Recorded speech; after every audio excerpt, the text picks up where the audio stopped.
republic for which it stands, one nation, under God, indivisible, with liberty and justice for all. Could we have the roll call, please? Commissioner Budnick, Here. Commissioner Lenko, Here. Commissioner Perry, Here. Commissioner Schmier, Here. Mayor Scott. Here. She's having a hard time. I know. Were there any items for public discussion today?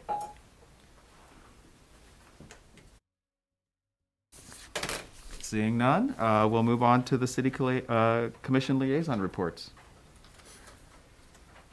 Could we have one from you, Ms. Perry? Thank you. The Planning Commission and DDA did not meet in December, but I do want to make sure everyone knows there is an opening on the Planning Commission and DDA, so please, you can go to the city website and apply.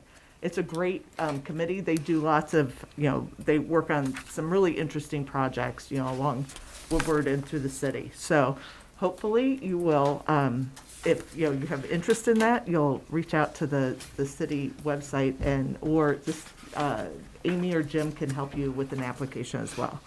Thank you. You're welcome. And on to Commissioner Schmier for the Historical Commission report. Excellent. Okay, so I went to my first historical meeting, which was excellent. Also, there is a seat open on the Historical Commission, so if you're interested, you can fill out an application online or go to City Hall and get one. Discussion has started for next year's home and garden sanctuary tour. It's leaning towards doing a garden and sanctuary tour again, given that COVID will never end.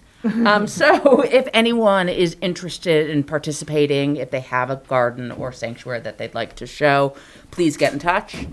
100-year-old tiles can be purchased through City Hall.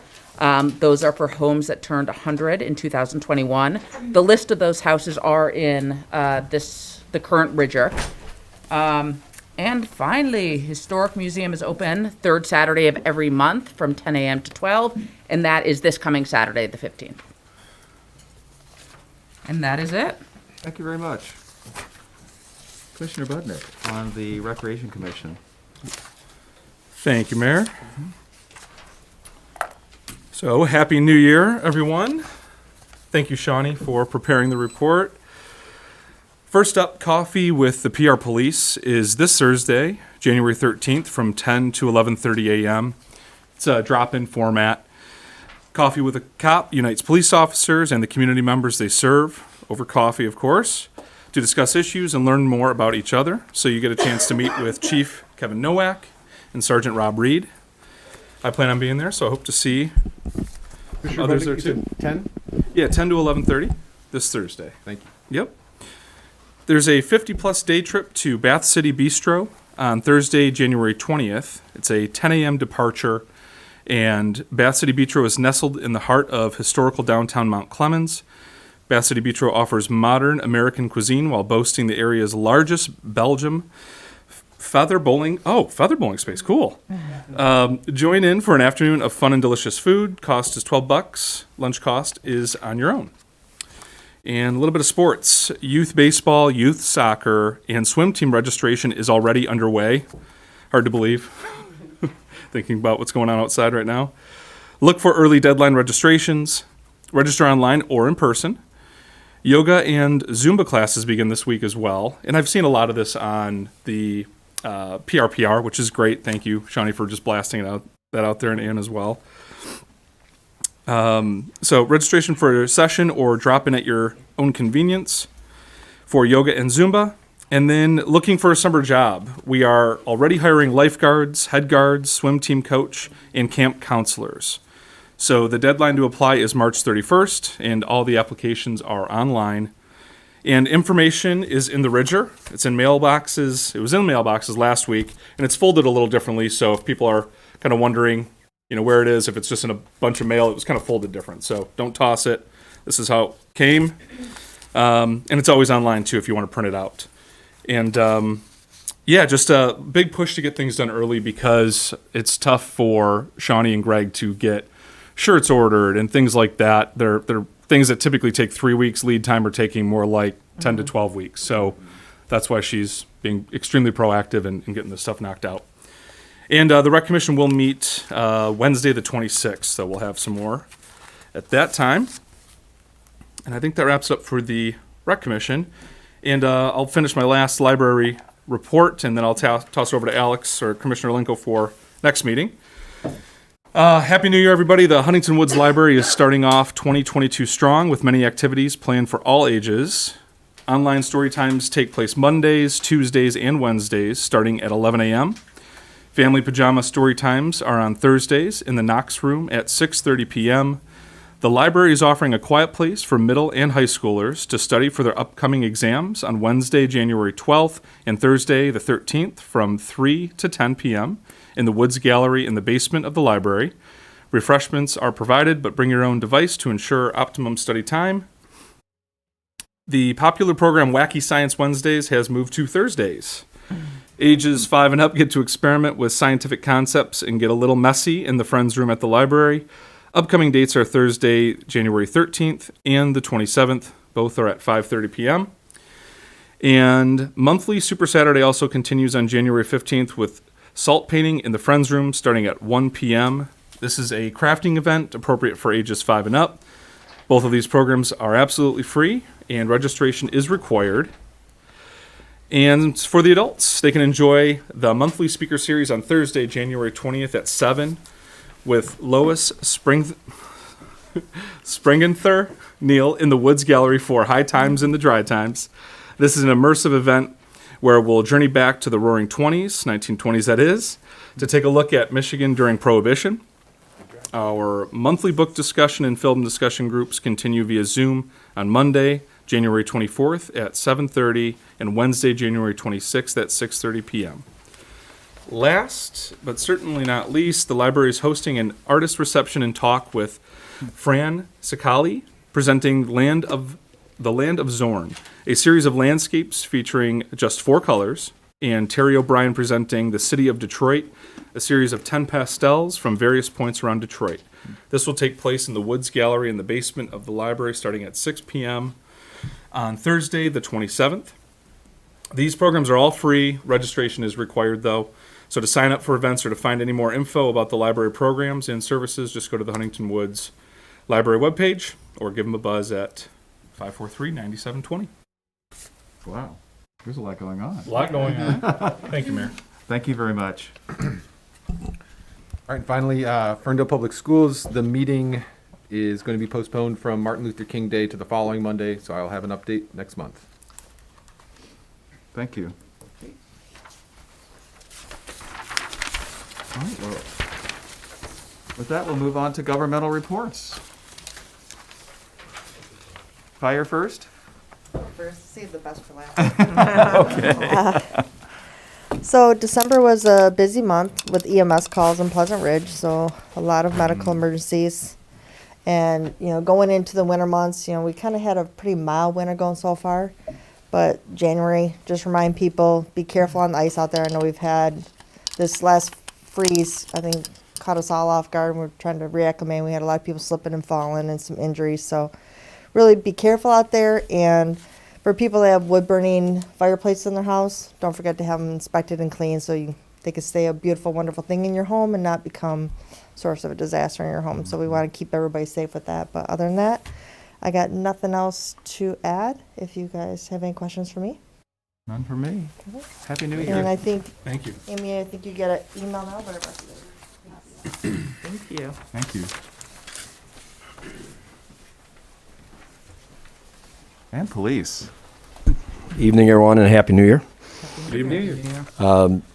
Our December wasn't as busy as our November, thank God. That's a good thing. It was. We're seeing a couple of crime trends that's not happening here, but just to warn people, the latest new thing is any of those cash apps like Venmo or PayPal or things like that where you would pay or request money.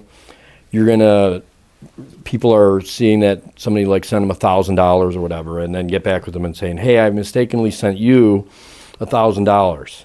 I need you to send it back to me. Well, they sent you $1,000 on a stolen credit card, which they've now changed the address and everything. And when you send that money back, it's your money, and it's going to a untraceable another account or whatever. So be wary of those type of things. That's the latest trend. They always figure some other way to get our money. So that's that. And then traditionally, moving forward, it's, IRS tax season. Try to file early.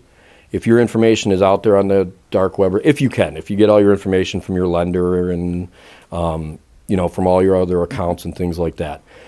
The longer you don't file, the more time criminals have to steal your info, file for you, get your return if you're getting one, and that's who you usually target. And then it's a nightmare dealing with the IRS trying to say, it wasn't me that filed, and I need my money, and things like that. So those are the two things for that. Touching on the coffee with the cop thing a little bit, this originally was one of our newer officers. He's been here a little over a year. Officer Cormier. The city, we sent him to a basic level supervisor school. One of the projects that he had to do was some sort of event or something to engage the public and promote positive police relations with their community and stuff like that. So he came up with this coffee with the cop idea. And because of COVID, it's been put on hold and things like that. So he actually will be like the main presenter and speaking with that. I will be there, and probably Sergeant Reed will be there as well.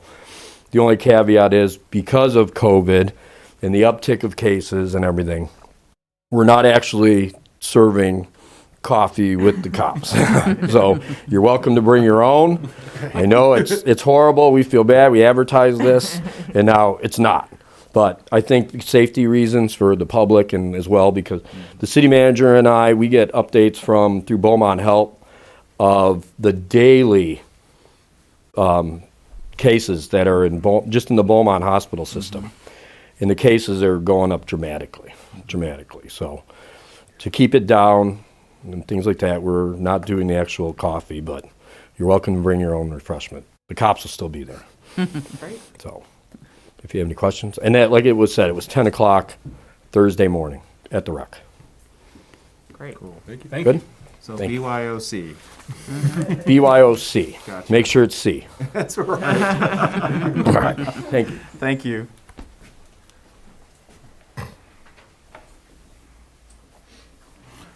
Okay, well, we'll move on to the consent agenda. The thing I'll point out to everyone is that when we had initially scheduled all of our commission meetings for the year, we scheduled one accidentally on an election day. So the November meeting will move from November 8th to November 15th, and there's a letter of that in the consent agenda. May I have a motion? Mayor, I move that the consent agenda be approved. Second. Any conversation? May I have a vote? Commissioner Perry? Yes. Commissioner Budnick? Yes. Commissioner Lenko? Yes. Commissioner Schmier? Yes. Mayor Scott? Yes. And the motion is approved.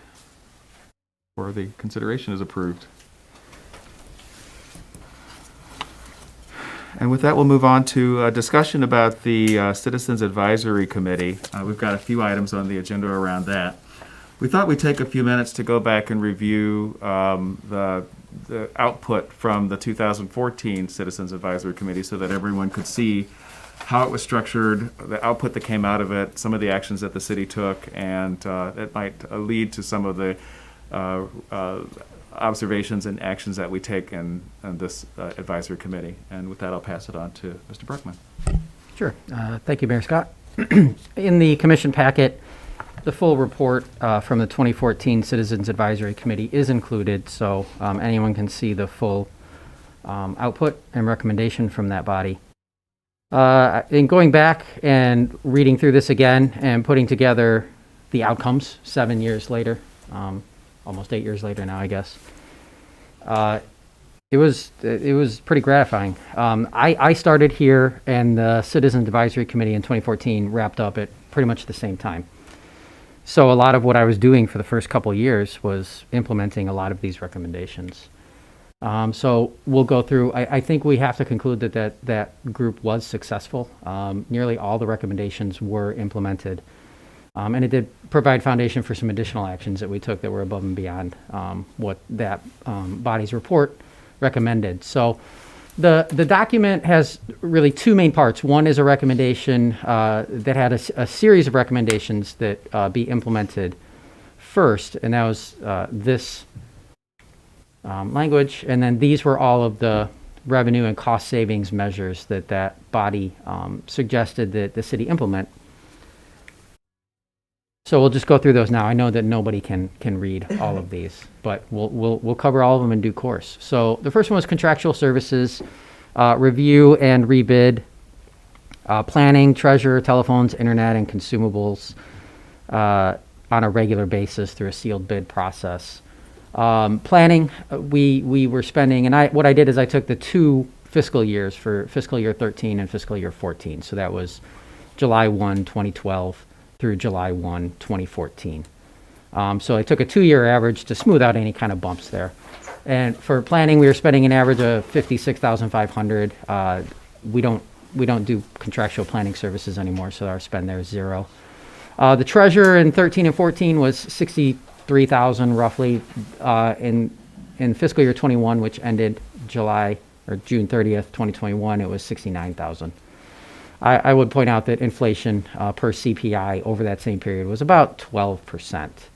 So that's pretty much rate of inflation increase there. And then phones and communications, it was a reduction of about $17,000 a year that we've realized over that same time frame. So we've realized an annual cost reduction of $68,500, even not factoring in inflation over that time. There were a number of benefits recommendations, evaluating our benefits package with a PEO. We had some public and private sector issues. There's different laws and that impacted that. We did meet with a PEO to see about that. But we have comprehensively evaluated and made many changes to benefits over the years. So sick and PTO, the maximum sick bank was reduced from 480 hours that an employee can accrue to 240 hours. That's a half cost savings. Healthcare, we converted to a high deductible plan with a healthcare savings account. We also switched healthcare agents, and that realized annual fee savings. So pre-2014, employees had city-provided retirement healthcare. Since 2014, all employees have received now defined contribution style retirement healthcare savings plan, where the city contributes 2% of their pay to a retirement healthcare savings plan, and then that grows like a 401k. That has, among other actions, reduced our OPEB liability over time. In 2018, which is the first year we were required to separate out OPEB liability per GASB requirements, we were at $3.3 million. And as these actions have started to, because all of these things, particularly with healthcare pensions, it takes time for them to flow through and the effects to really start to show up. But in 3 years, we've reduced our OPEB liability by $2.1 million. And OPEB is other post-employment benefits. It's basically retirement health care. And that's the liability that the city has to our current retirees and then future retirees who will be drawing retirement health care benefits from us. So the bottom line, we saw an annual cost reduction of $101,000. And this is despite overall healthcare costs continuing to increase faster than inflation over that 8-year period. So in fiscal year 15, we spent $347,000 on healthcare for active and retirees. And last year we spent $245,000 on the same. So we've made some significant reductions there. The CAC recommended that defined benefit pensions be frozen and converted to a defined contribution 401k style plan. We did look at this. The problem is that when you do that, MERS, who is our defined benefit plan, requires that we fully fund the pension at that point because we'll no longer be making contributions to it over time. And with our, I think at the time it was $3.3 million unfunded liability, we would have had to fund that full $3.3 million within 4 or 5 years. It really made that infeasible. What we did do is we have new plans that are in place for employees hired after 2014. So myself and the DPW coordinator both have defined contribution plans. Police hired after July 1, 2017, and this took a couple of years of negotiation with the police to get them to agree to this. But they have a hybrid plan. that contains elements of both a defined benefit and a defined contribution plan. It's a 1% multiplier in the hybrid plan, whereas the previous police plans were a 2.5 or 2.25% multiplier. And the multiplier is you multiply your final 3 years of compensation times years of service times that percentage. So basically, the 1% is a much lower liability for the city in terms of being on the hook for funding that. And the employees' contributions go towards the defined contribution portion of that plan. So it really does limit our long-term liability, but one of the really important things is, particularly with hiring police, it's difficult to get good employees. And when other cities are still offering defined benefit pensions, that's a significant factor in hiring decisions. So being able to have a hybrid plan still allows us to offer some of that defined benefit while reducing our liability over the long term. Now with pensions, MERS has changed their actuarial assumptions twice since 2014, so it makes a direct comparison to that time frame difficult. MERS increased their life expectancy assumptions, and they decreased their plan return assumptions, both of which serve to increase our total expected liability over time. So we have seen that our funded percentage has remained about the same since 2014, despite the fact that we've been making a lot of efforts to catch up and fund our pension plan. This was our actuarial assessment as of December 31, 2020. It's the most recent one we have available. And what you'll see is the blue line, above the blue line are old plans which are closed. And below the blue line are plans which have been created since 2011 or 2017. And all of those plans that are below the blue line are well over 100% funded. It's the old legacy plans that have the large unfunded issue, most notably the police, which is about 48% funded and has that $1.9 million unfunded liability. We've been working on this. We passed the voters passed the police pension millage in 2017. Which allowed us to start to address this issue. MERS got serious about making communities fully fund their pension plans. In the past, you could increase benefits, you could increase pension benefits, and they didn't make you pay for those. So it allowed a lot of these types of situations to occur. But then they were making communities catch up. They were amortizing out those unfunded liabilities. So that's why we had to go for the request in 2017, because it was a $3.3 million issue that we couldn't cut our way through. So active employee costs are being controlled. We've reduced pension costs 31%.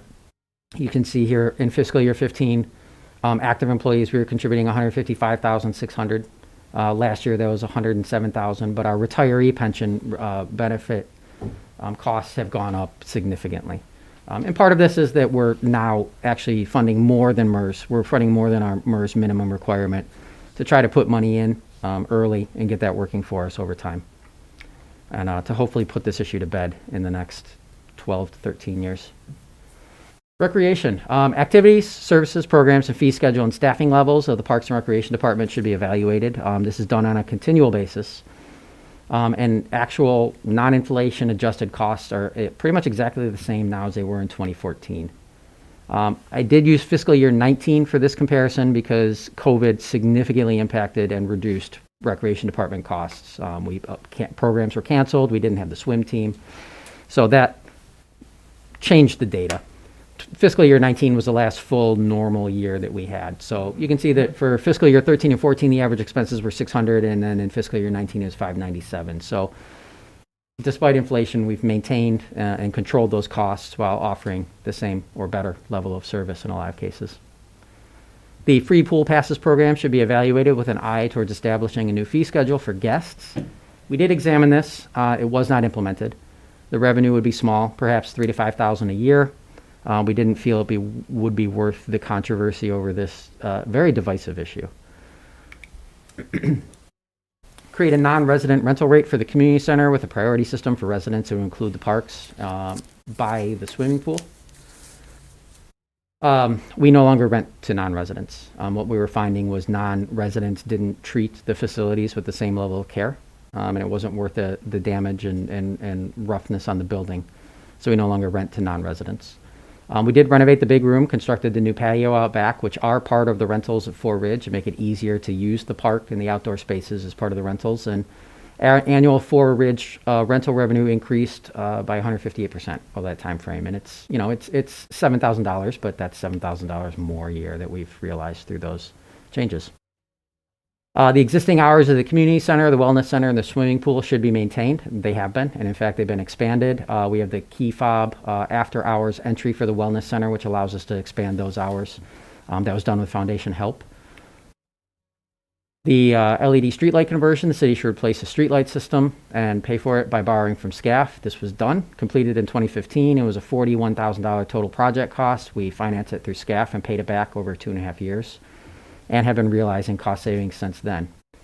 DTE, however, because they weren't making as much profit when everyone put in streetlights, has raised the rates for overhead lights like we have. So now we're only paying about $2,000 or $3,000 less a year for our LED lights than we were for the old mercury vapor ones or sodium ones that we had in 2014, which is quite disappointing. But if we still had those lights, we would have certainly much higher rates still. Refocus the efforts of the Downtown Development Authority and reconfigure the board to include business owners and managers and separate it from the Planning Commission. We looked into this and outreach was made. The problem is our business community here is very small, and finding enough interested people to fill out a separate DDA didn't prove to be possible.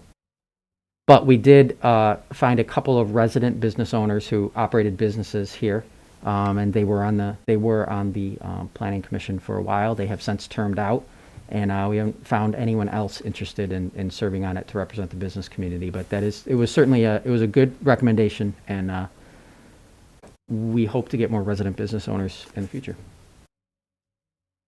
Consider making some changes to the hours of operation of City Hall to include evening hours. This is something that we've monitored over the years. We have very small staff, so running evening hours can be difficult, particularly when we all cover night meetings for various boards.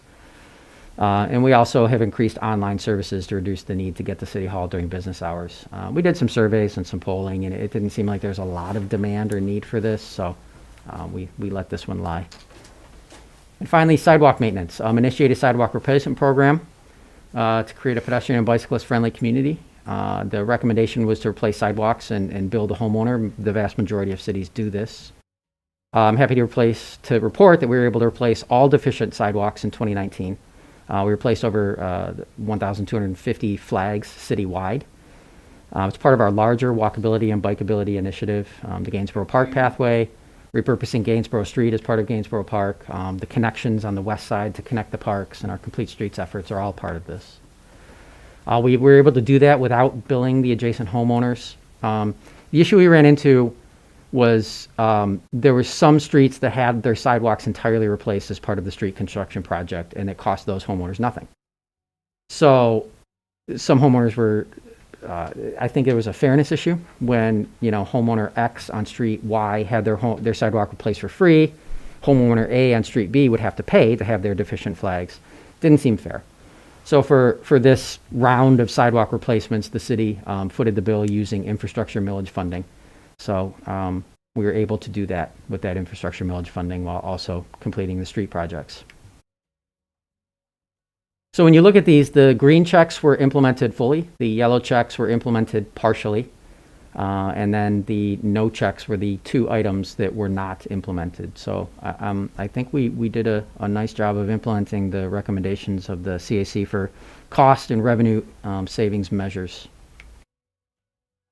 So the motions, after these recommendations, there were two motions that the CAC passed. And the first one was that the mayor and city commission should seek to pass a Headley Amendment override in the amount of $260,000, contingent upon removing the administrative service charge from the water fund. And if passed by the voters, the water rates should be recalculated to reflect 100% of the cost savings.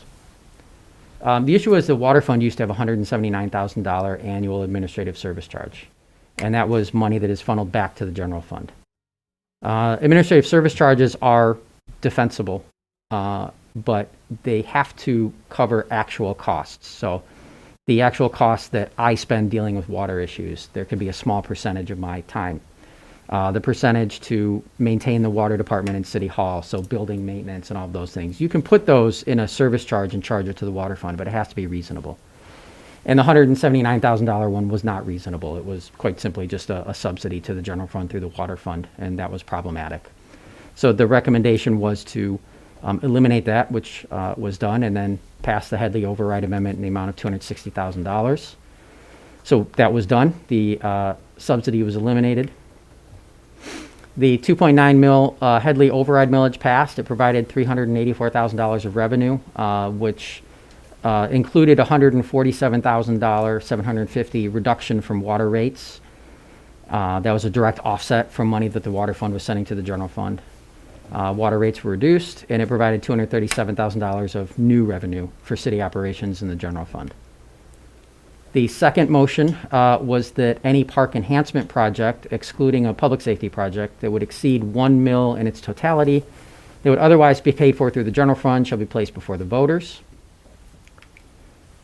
Even though the Gainsborough Park millage was only 0.75 mils, that was still put on the ballot for the voters to consider, and it passed, and we did the Gainsborough Park project.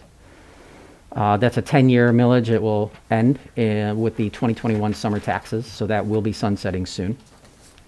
Subsequent parks capital improvement funding has been provided by the new Park Special Revenue Fund. We created that in 2015. It allows a portion of the SCAF funding to be invested by the pension fund rules. It acts like an endowment for parks improvements. It's generated $1 million of excess returns over the last 7 years compared to what it would have returned had it stayed in the general city investments, which are very limited by state law, very liquid, very, very, very low risk, as yours should be. So what else have we done since 2014? In 2014, we had one police car that was operable at one point because we only had one car that was less than 5 years old. The police cars didn't have working computers. Some of them didn't have working in-car cameras. We have addressed all of these. We've managed to catch up on our replacement. We have a regular replacement schedule now. We have a capital improvement fund, which we pre-fund annually to cover new police cars. We were able to resolve the computer issue. That was a big one. That the foundation helped us with that in 2014. And we fixed the in-car camera issue with help from a RAP grant from the MMRMA, they're our insurance provider. And then we also upgraded the body cameras in 2019. Facilities, we had leaking roofs at Four Ridge. The HVAC equipment needed to be replaced at Four Ridge. We've done HVAC and roofs at Four Ridge and City Hall. We did the big room with foundation help. We did this room, and we caught up on pool maintenance. We had probably $150,000 of pool maintenance that was due and badly needed to be done. Remember, the surface in the bottom of the pool was starting to cut your feet. So we replaced that, replaced some Marsite, pumps, filters, and the foundation helped us with deck furniture. Infrastructure, we implemented a new sewer cleaning and maintenance program. All sewers in the last 4 years have been cleaned and televised. Sewer repair and lining projects have been ongoing since 2015. As we televise and clean the sewer, any developing imperfections in the sewer, we line those sections. It goes on the inside of the sewer, and it's a product, and they hit it with steam, and it expands and hardens, and it's like putting a brand new sewer pipe inside the old pipe. The sewer has to be in probably fair to good shape in order to be able to do that. It has to have a continuous, run. It can't have any discontinuities. So there really is preventative maintenance to make sure we don't have any developing issues. We've also been doing some dig ups. As you know, Oakland Park is torn up because sometimes there are sewer issues we identify where we can't line it because there's been a discontinuity. So then we dig it up, fix that issue, and then line it to make sure those remain in good shape. Parks, we've talked about these. We did Gainsborough Park lighting in addition to what we've already talked about, and then the pool and Gainsborough Park pavilions, which were funded by that SCAF Special Revenue Fund. Wellness center equipment, we took a look at this. We used to lease that, and that lease ended in 2019, so instead we bought the equipment. And now we have a budget for annual maintenance and replacements for the equipment we bought. That's an annual savings of $9,000. It's a payback on initial purchase of 2.3 years. So we'll have our payback this year, and then we'll be $9,000 better every year. Energy efficiency, we converted all of our interior lighting to LED in 2016. We put the rooftop solar on the community center. The total project cost was $65,000. It's a $9,000 annual energy savings. And that payback is about 7.5 years, or 7.25 years. So we're coming up on payback for these projects, and then at that point, it's just a benefit to the bottom line every year. We're also monitoring battery prices, because our intent is to put a battery at the community center once that becomes feasible, once prices come down enough. And that'll do a couple things. It'll allow us to, instead of net metering, retain any excess electricity that we generate and then use that during downtimes, or perhaps more importantly, to have that as a facility that during power outages, during weather events, will be more useful to the community, to be able to have some power over there. So that is, we're working on that right now and really just monitoring at this point. Tree maintenance, we hired Davey Tree. That was the first time we've had our own tree contractor. I'm not sure when we did before.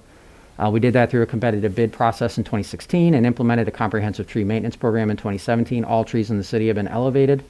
Now we're working on a canopy thinning and general pruning on our second pass through the city to improve the long-term health of our street trees and to maintain those.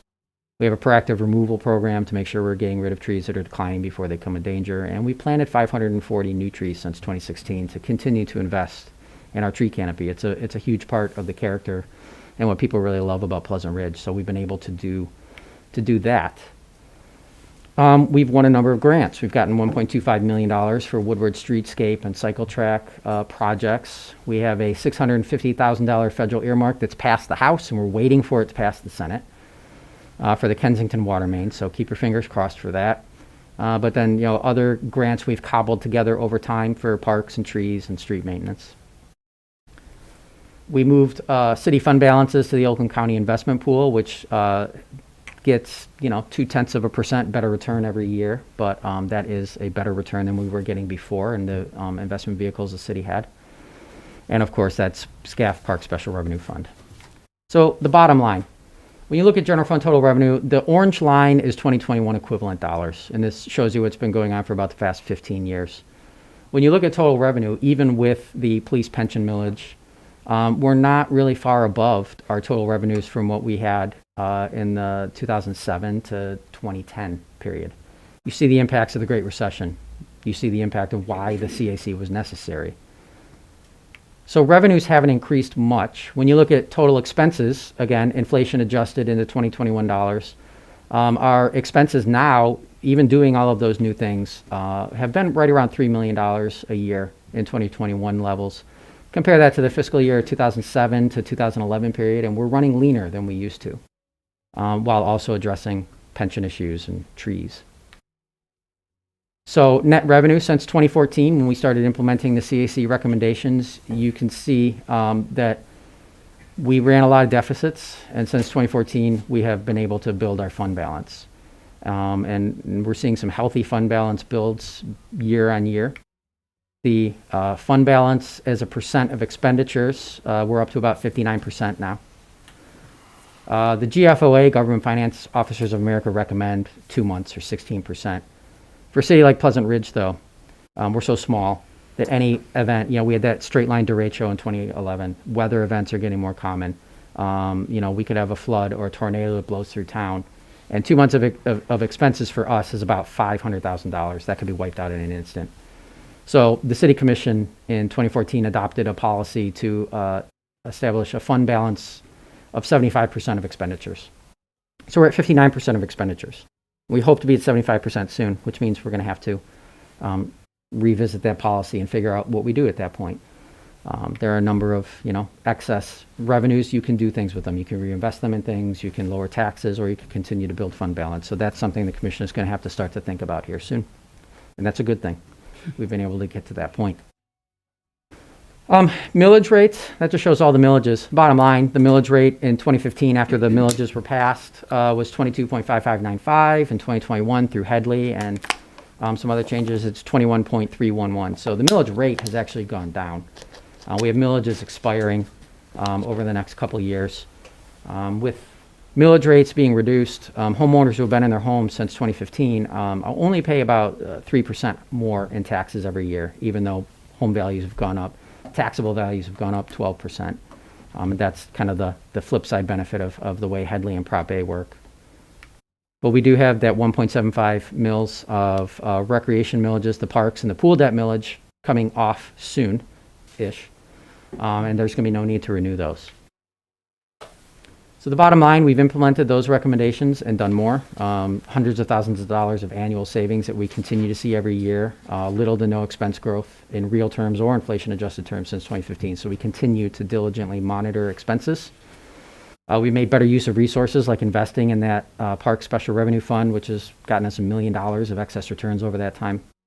And we've solved a lot of the capital asset and financial problems that existed in 2014. And we've only resorted to millage requests for very large issues that were really beyond the scope of cutting and saving our way through. $3.25 million of pension underfunding and $25 million water infrastructure project, pretty well beyond the scope of what we could absorb. So I think, we're proud of what we've done. I think the CAC had a very good report in 2014. And it really did set the stage for putting city on much more solid and sustainable footing for the long run. Mm-hmm. So I'm sure that the CAC that we're convening for water funding, I expect nothing less than the same from them. Mm-hmm. So Thank you. happy to answer any questions. Yeah, and it's we had not planned it this way, but it was also sort of a state of the city in that we got an understanding of how the city is operating. We'll probably do this every January just so that people have a sense of the things that we've done throughout the year. We set goals for ourselves usually in the February-March timeframe, and that's a reflection of the goals that we set and the CAC work.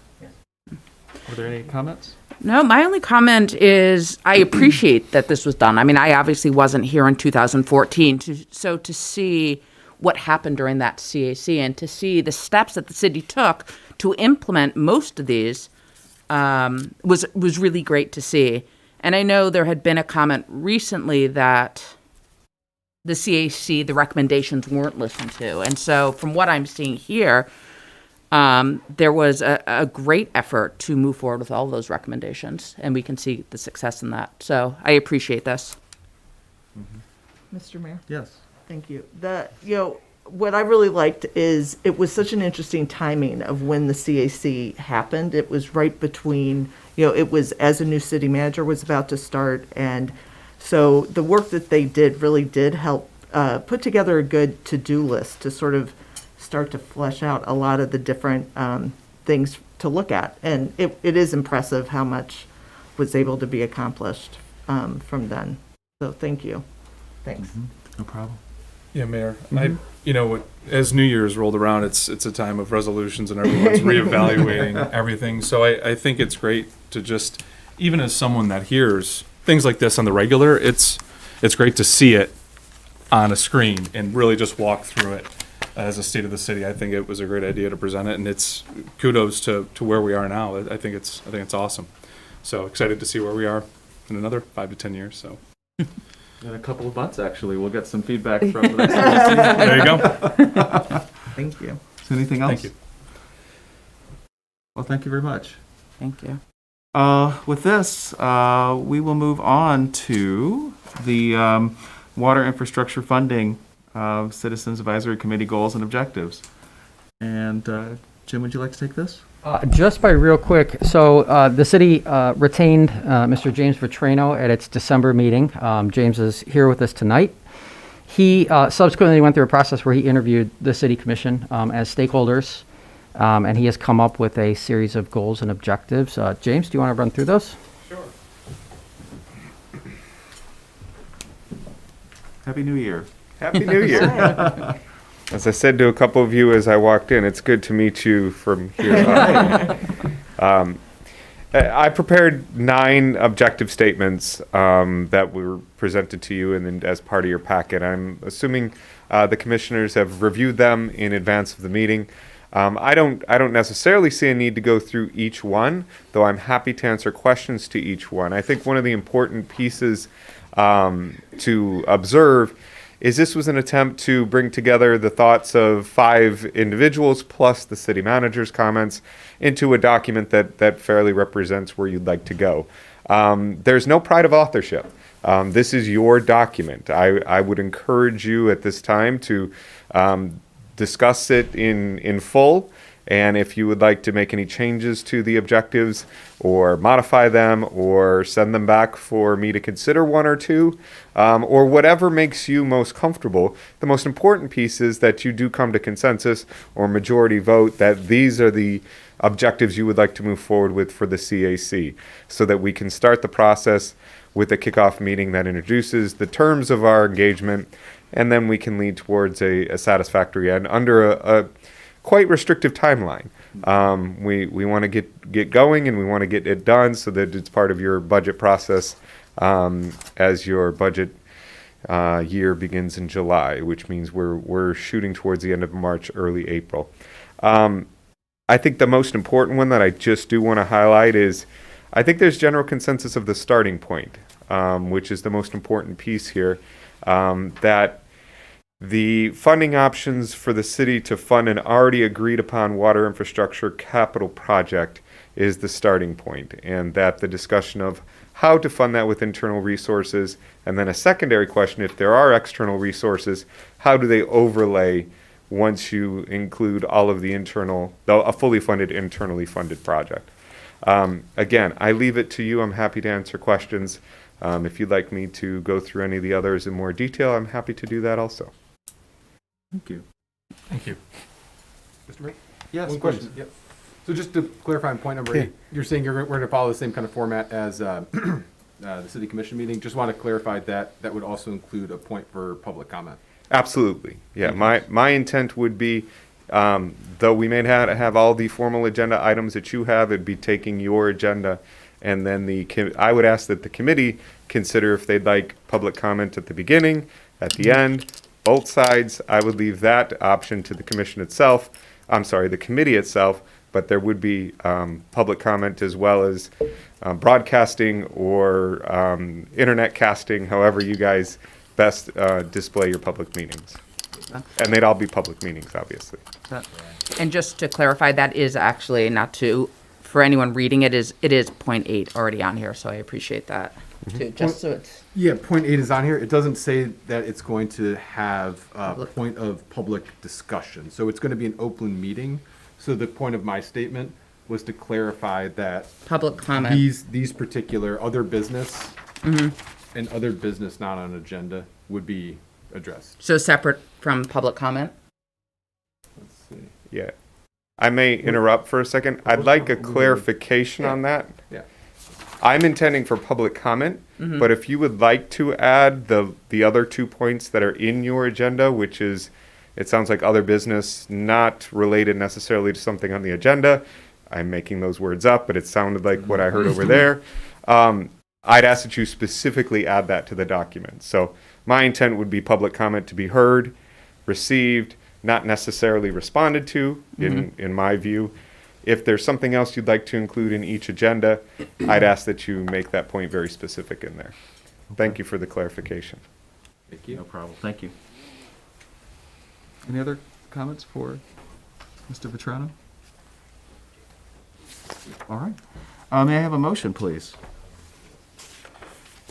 Your Honor, I move that the Water Infrastructure Funding Citizens Advisory Committee goal and objective statement be approved, be adopted as presented.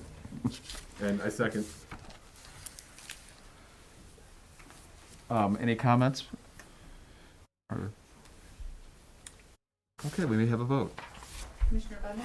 Yes. Commissioner Lenko? Yes. Commissioner Perry? Yes. Commissioner Sorry. Tejeda? Yes. Mayor Scott? Yes. The motion is approved. Mayor Scott, may I say one thing? Yes. That and I meant to say this earlier. As we were saying, this is these will be open public meetings, and they'll, the great thing is the information that the CAC members will be getting will also be available on the city website. So everyone will be able to access the information and follow along. So it'll be good. Thank you. Thank you. And the next item up is just a motion for the Water Infrastructure Citizens Advisory Committee member selection. And before we make the motion, I just want to thank everyone that applied for this. We had 66 people submit their applications. We really didn't know as we went into this how many people would apply, and that's just a phenomenal turnout. And among those 66 people, I was personally just thankful for all of the people from all over the city. Any kind of person that lives in Pleasant Ridge probably submitted an application. And we went through the exercise of just trying to balance out where people live, ages, sizes of homes, all of these things that could express sort of a balanced representation among the committee. And I think that's where we landed. So I'm very happy with the 12 people we chose, and I'm very thankful for those people to make their time available to us. And with that, I may have a motion. It's kind of a long one. I know, I'm a little nervous. I need to redeem myself. Okay. Your Honor, I move the appointment of Ann Warner, Belinda Peters, Kate Kokotovich, Damian Gorkos, Eric Wegener, Jay Foreman, John McKenna, Mark De Laverne, Pat Young, Robert Morris, Thomas Kempa, and Tom Wilkinson to the Water Infrastructure Funding Citizens Advisory Committee. Is there a second? Be approved. approved. I can't say that, I guess. I second. Any discussion on the selection? Sure, please. Or is anything from us first, or? Well, and just one last request. So we had a really handy summary that, thank you for sending me that. I'm wondering, can we publish that also? We published the applications of those who were selected. I'm not suggesting we publish all 66 applications, but may we publish the summary of the applications that was presented at the open meeting last week? That's really a question for the commission. I guess help me understand what the purpose of that would be. Of the majority of folks who were not selected, just out of curiosity, general curiosity. Okay. I guess how is that going to be helpful? I mean, it's just a fact of transparency, I guess. That's where I'm coming at it from. Like, it's been a request, so that's where I'm approaching it from. So, or I guess, let me turn around. Why would we want to not provide that? Well, I guess it was your suggestion, so I'm just curious where you're coming from. I guess to me, I was asked. Yep. Are you looking for, I'm sorry to interrupt. Yes, you're fine. Yes. I understand this, but what specifically are you looking? Are you looking to the taxable values? I mean, certainly we're not going to include the names or the addresses, right? Because that then lets you know who applied. So are we looking at taxable value and years of residency and current home ownership? Why wouldn't we include name or address?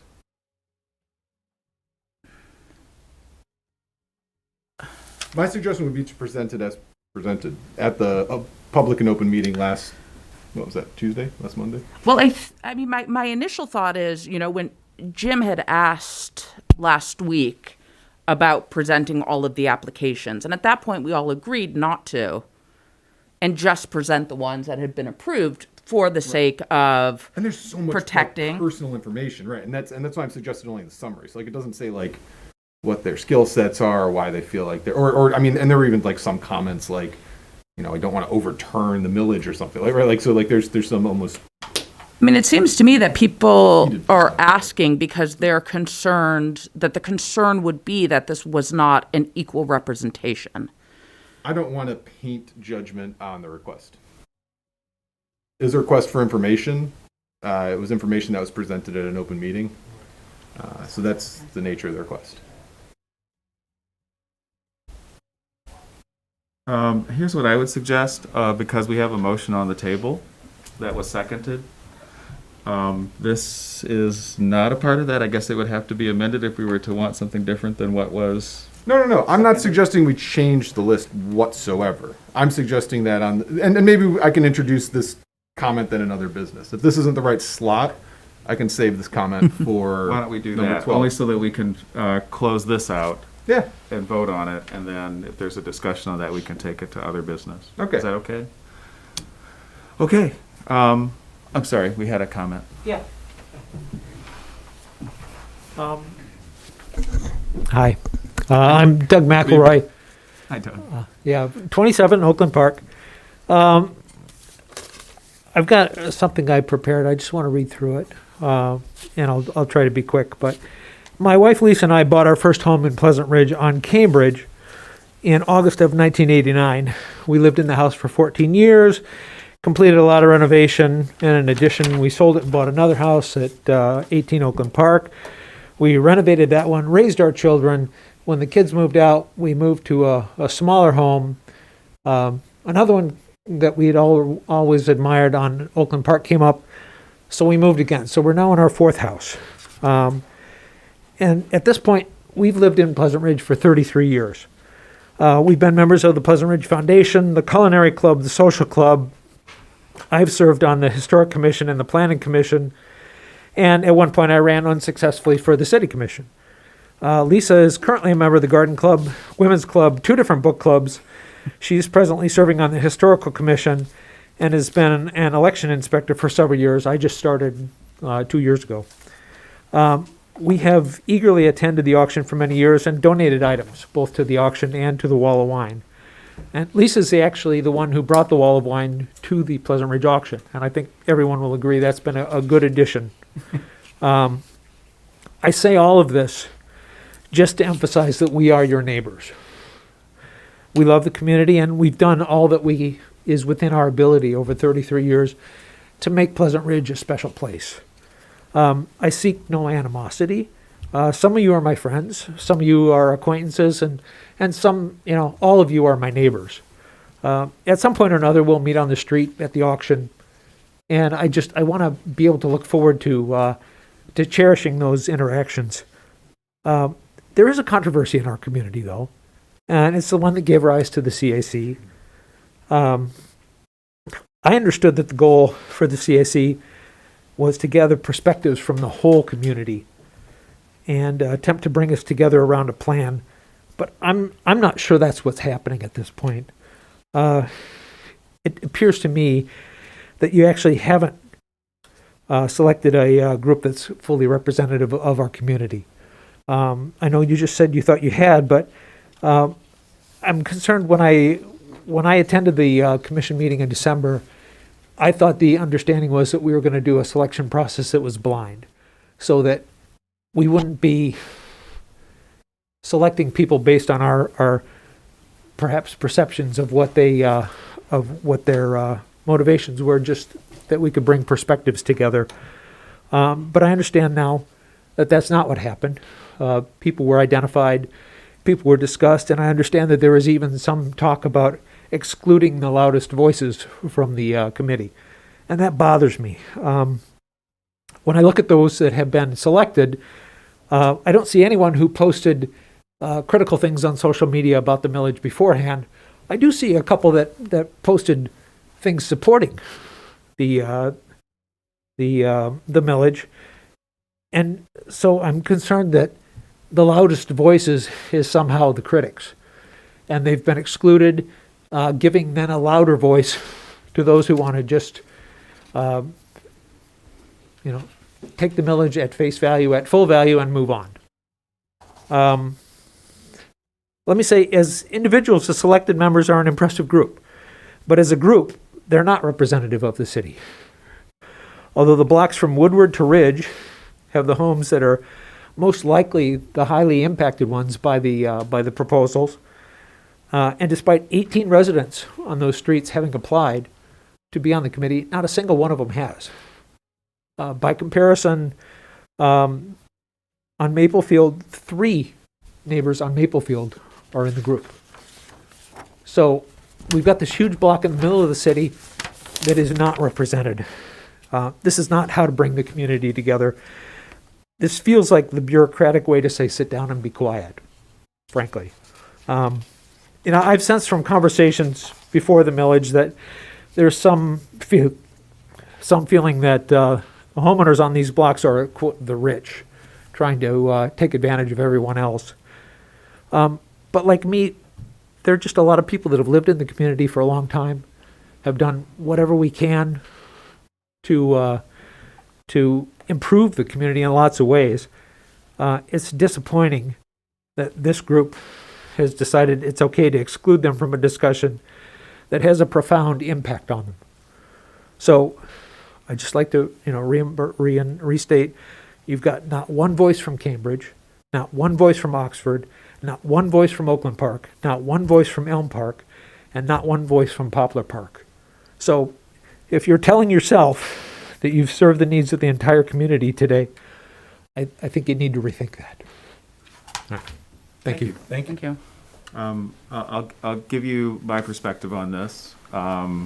It's interesting because the five of us brought to the table 5 different perspectives and made a decision on the 12 people that would be involved. And none of the 5 of us, just having talked to all of us, had the same reasoning on the people that we wanted on the advisory committee. And yet we came together with 12 people. And those 12 people represent a wide range of taxable value homes, ages, locations in the city, and yes, there are 27 streets in the town, and there are several streets that are not represented. So not just the ones that you mentioned, but some others. So there was some effort to try to spread it out as far as you can from the 66 people that applied to the 12 people that ultimately ended up on the committee. So it was not an intentional effort to exclude streets. That was certainly not the case. It was spreading out the taxable values, ages, what we presume to be ages, types of homes, all of that. So that's how it turned out. And actually it turned out rather organically because none of us came to the table with the same people in mind to put on the advisory committee. So that's how it turned out.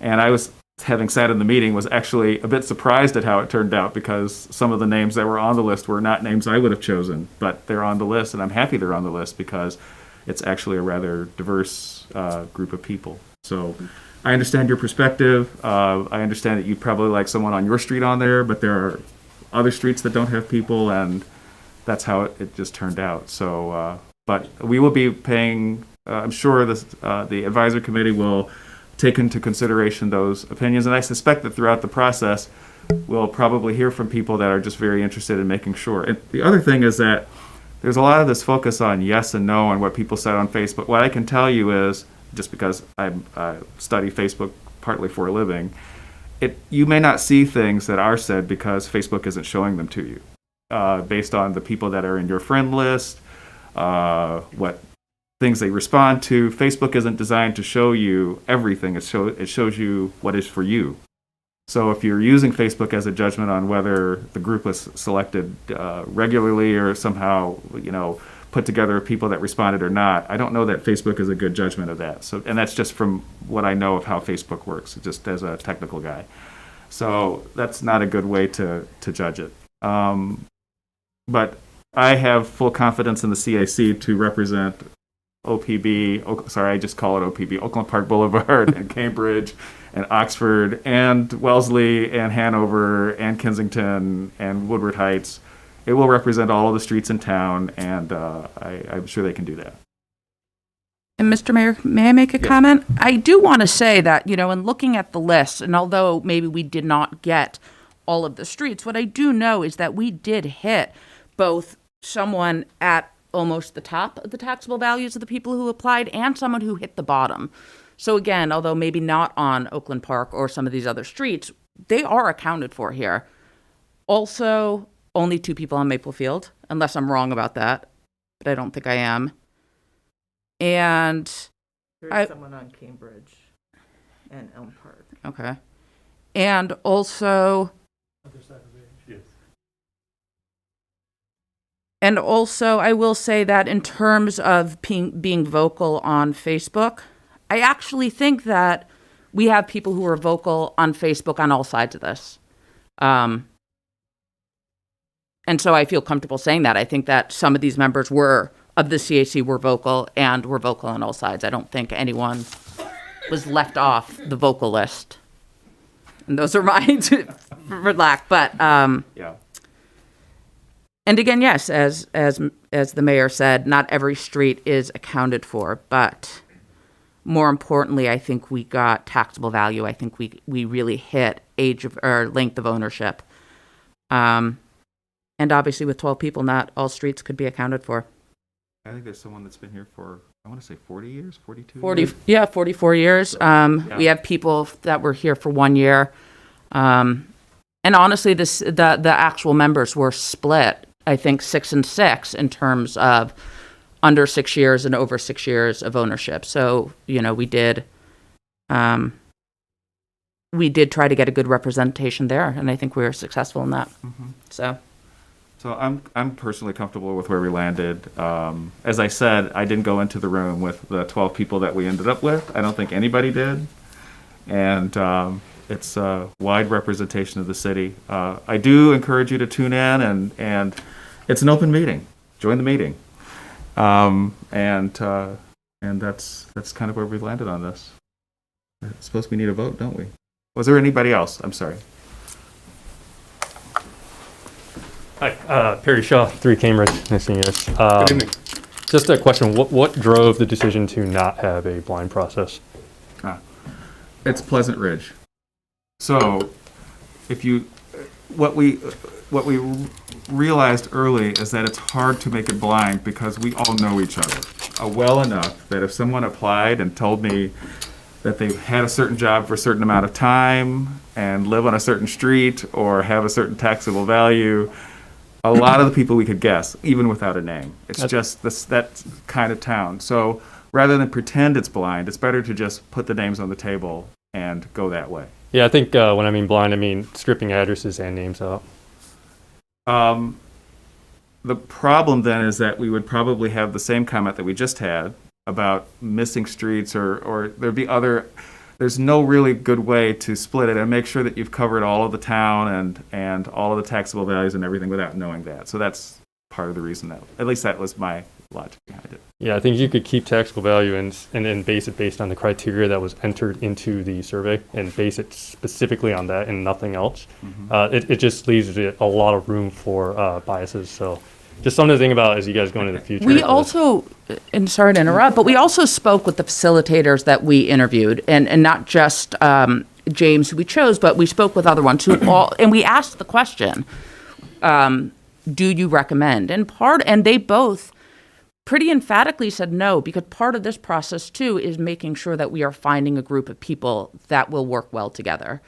I will also say that when I got these applications, I spent a lot of time reading and making notes. And when I had this sheet, I wasn't looking at names. I was looking to find a balance. I had tons of spreadsheets and tons of versions. I think we all did a ton of work coming into it. And none of us were looking, or I shouldn't say, I should speak for myself. I certainly wasn't looking to exclude people based on who they were. I was looking strictly at their applications and looking to find a balance. And we had 66 great applications. And for people who were not chosen, it wasn't necessarily because their application wasn't great. It was finding like the puzzle. And then coming into a room with other people who had different opinions, because certainly my list would have looked different than the final list or anyone else's, and then finding a way to make that work with other people's opinions. So I hear the question. I do truly feel that it actually would not have impacted the final names. I mean, I don't, I don't think, certainly not for me. I didn't look at anyone and say, like, there's no way. I mean, I was looking at the information I had. And again, we did ask facilitators too. So it wasn't us just making the decision on our own. We did go to outside sources and ask their opinions also. Mayor, if I Yes, could real please. quick. Thank you for your question too. And thank you as well, Doug. Appreciate it. And I would say going into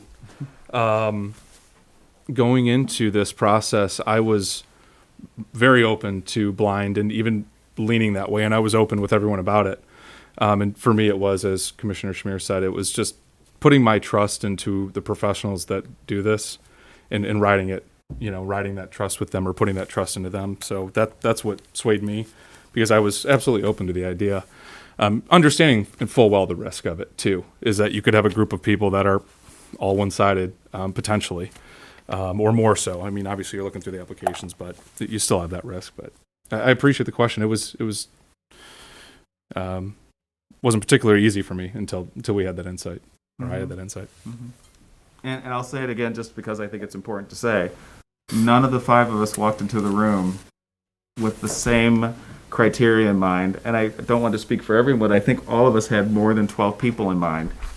So getting to 12 was an interesting process. And it didn't take as long as I thought it would, but we all had people, more than enough people to satisfy this activity, just from the wealth of the people that had applied. So that's a part of it.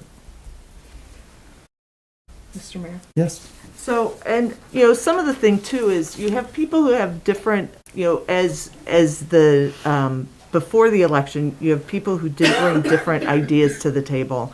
And those things will all be considered by this group who meets together on the CAC. And if you have read the applications of the folks, it's an impressive, really interesting group of people. And I think, the people all, I think the recurring theme with me was that they seemed very open to trying to understand people at both ends of the spectrum on this and everything in between, because there is so much that's in between.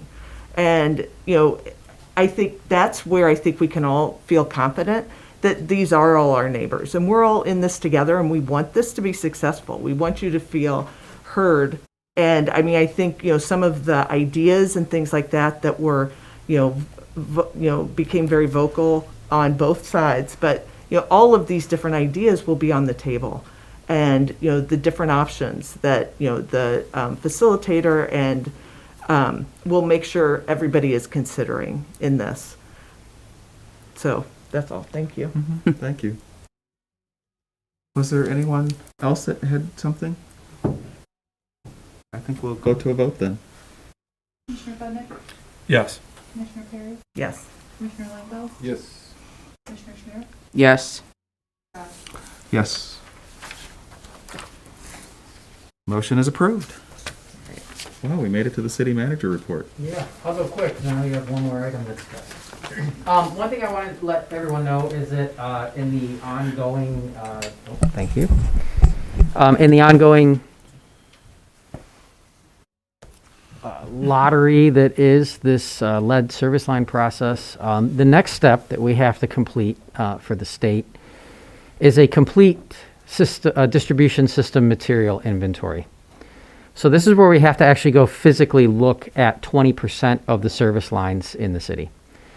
This project is going to be done by Bidigary Contracting. SACWA, who we are a member of, put out a contract for bids for lead service line replacement and for verification services. And Bidigary was a successful bidder, so we are contracting through SACWA with them to do this work. The state requires, and again, through I guess this is a function of statistics. To get a statistically valid sample when you have a small universe like we do, we have to do 20% of our service lines, which equals 224 of these sites. Royal Oak and Detroit have to do about 340. So, it's clearly a lot more of an undertaking for us, just relative to our total size. But we did a random selection process per state rules. We did a random number generator for every water service address, and then the lucky golden ticket winners, 1 out of 5. Thank you. You're welcome. Thank Excel. We will be doing these surveys. Starts at the end of the month. We have to do 3 points. One, you see the first point there is inside the house, where the water service line comes into the house. In between that point and the meter. We've already gotten that for the vast majority of houses. That's why we moved the water meter project up a couple years, because we knew we had this coming up, and getting inside of 224 people's homes to look at a service line, we figured we might as well just replace the water. We're doing that for everybody and knock out 2 at once. The other point we have to do, so this is really where the work is going to be done, is points 2 and 3. And you see the curb stop box, which is down by the sidewalk. Usually it's right around the property line. The public portion of the water service line is between the water main and that stop box at the property line. And then the private portion of the service line is between the stop box and the house. We have to sample at a point that's at least 18 inches on either side. So the process that the contractor will be using is hydro excavating. It's a truck that looks like this. It's got a water tank and a vacuum and what looks like a pressure washing, like you might clean your deck off with. That's the orange hose at the front. And they come in and you can see the size of the hole they dig. It's really about a foot by a foot that they'll be digging on one side of the sidewalk and the other side of the sidewalk in most cases. And they just shoot the high pressure water in the ground and vacuum out the dirt with the high pressurized water that excavates down until you can see what the until they locate the service line. Assuming they can find the service line on the first go, you'll just have that 1 by 1 hole in the yard, and then they'll fill it back in, do seed restoration, and that'll be it. They can do about 20 of these in a day. So we're looking at about probably 2 to 3 weeks of them being in town doing this. Any restoration work is on them. If they have to break any concrete, which we're trying to avoid as much as possible, but if they do, they'll restore the concrete, they'll restore the lawn. But again, it should be a very small area to restore. So this is what it looks like in a similar situation when they're using a process like this. That's the big vacuum, and then you can see the guy with a pressure washer shooting it into the ground, and they keep going until they find the service line. The nice thing about this process is that it in most cases doesn't damage sprinkler lines. So if they come across a sprinkler line, it's probably going to be fine. If it's damaged, they'll replace it. We'll find out in the spring if that replacement was good, because doing a sprinkler line replacement in February is challenging. So call us if you have sprinkler issues in the spring, if you had this done at your house. But they'll do this on either side of the sidewalk, mark it down, and then we'll move on. So it sounds like an involved, extensive process, but I think people conceive of this as being more than it is. If you've gotten those letters, it should be it's like arthroscopic surgery rather than an open cut trench putting metal and shovels in the ground. Have all of the flags gone up to the ground so people know which houses they are? I don't know. Everyone should have gotten a letter if you've been selected. And we are in the process of marking stop boxes, but marking 224 stop boxes, they started that last week. I don't know if Royal Oak is done doing that yet. Got it. Okay.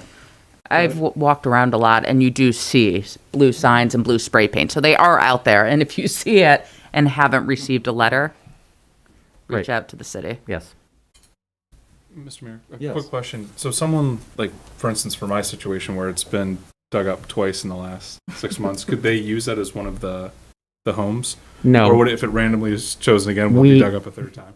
Eagle is very adamant about using a random process. However, the ones that we know, like yours, we wouldn't dig up because we know. You're good with that? So the ones that we've done, that we've replaced, that we know that we've confirmed, come off of the list. Okay. So we only had to do the random number sample for our unknown properties where we don't have, we know. Right. When we did our first pass, when we estimated the number, that was based on water installation cards and that said that we installed lead based on a records inventory. Okay. So this sample will give us a better picture, and the number of lead service lines we have to replace every year will be based on the results of this survey, because it's statistically valid of actual conditions in the ground.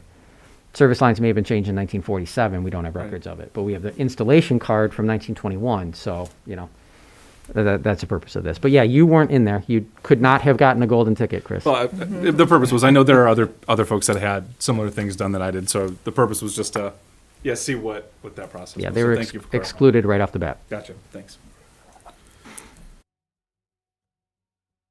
That's all I have. Oh, great. I think we're on to other business. Got a couple. We might have some other business. Thank you, Mayor. Appreciate it. So, segueing from number 10, going back to the CAC document, and overall just like the meeting as well, I wanted to touch on just understanding I'm new to this board, the spirit of open meetings for these kind of workshops, and like, I know we follow it to the letter of the law, but like, if we can potentially publish these types of things to the website instead of just like a piece of paper on the bulletin board. So going back to the initial request for the data, like, I'm a public servant. I work for the people. It's not my data. It's not my meeting. It's their meeting, right? Like, so I just want to make it as transparent as humanly possible. So touching on the spirit, but then more specifically, the document that Katie has in front, Commissioner Schmier has in front of her. Yeah, so my position would be, it was an open meeting. It was a public meeting. It's their data. I don't know why we wouldn't share it. I guess if I could, Yes, please. and I'm absolutely open. My question, I guess, would be: Did people, when they applied for the CAC, go into it with the notion that their information would be published to everyone? I believe it did say that they were agreeing to have it published. Okay. Correct me if I'm wrong, but I believe that recall. was what the first, hold on, I have a picture of that. I could go to Facebook, but I believe the letter did say that.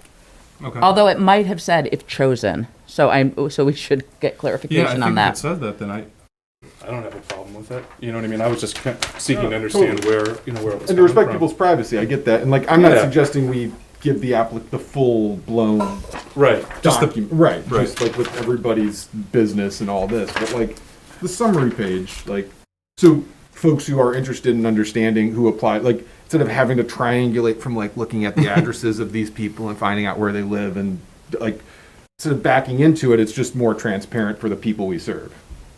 What are the thoughts on dropping the names and the house numbers and leaving the streets? If, you I don't see know, how that's helpful. I guess the challenge is, I don't know the spirit of the question that came to us. So I don't know if the names are important, or the addresses are important, or the days of the month that they agreed to meet are important. I don't know. So, yeah, I But, like- don't know the spirit of the question. I don't know and it's it not either. me being And- for or and- against it, I just don't know the spirit of the question that was asked. And going back to kind of the process during the election cycle, like, city manager would post the documents out to the public. So everybody, I mean, you know, we have 2,500 residents with different minds and different intentions and different thought processes. Like, if it's published out there, there could be 2,500 different approaches to this data should they choose to open and look at it. So I don't want to like So pick and touch just one. I just went to the letter that was attached, which is in our meeting minutes. And in that it says, out of respect for your privacy, the information in the first section, including your address, phone number, email address, education, and occupation, will not be made public as part of any city commission agenda. So the answer is no. Then I would say there's not a lot left. So, and the 12 people that that agreed have made it public. So, Okay. so that's kind of, I think, where we're at.